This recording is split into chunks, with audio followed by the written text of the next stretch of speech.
In the last lesson, we talked about free alongside ship, the idea being that the supplier is considered to have delivered when the goods are placed alongside a vessel nominated by the buyer. The question therefore becomes, what if the buyer, in this case, if you're the buyer, what if you're buying this machinery and you don't want the risk involved in loading that thing on board the vessel?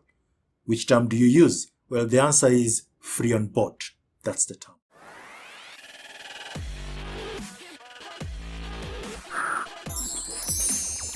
Free on board means that the seller delivers the goods by placing them on board the ship named by the buyer in the port of shipment. Terminal costs and export clearance are incurred by the seller. So the risk of loss or damage to the goods transfer from the seller to the buyer the moment those goods are on board the vessel. Let's say you want to buy some clothes from a manufacturer.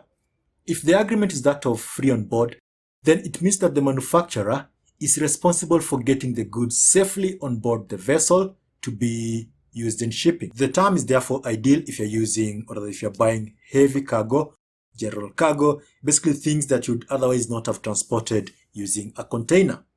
Because if that is the case, if the things you're buying are better off transported in a container, then use FCA. Don't waste your time using free on board. Because again, remember, just because the seller is incurring the risk doesn't mean that you're going to pay less. In fact, the more risk the seller incurs, the higher the chance that they're going to increase their cost. The choice when using this will therefore depend on your business and approach to trade, the amount of money you're willing to spend, as well as the risks you are willing to incur. Compared to FAS, free on board simply means that unlike in FAS where the seller simply is considered to have delivered when they've placed those goods alongside a vessel, in this case, they actually have to load the goods on board the vessel. So that marks the end of this lesson. If you have any question, do let me know through, any of my social media platforms, inbox, or whichever ways, you want to contact me. I'm Moses from Zerite Network, and I'll see you in the next video.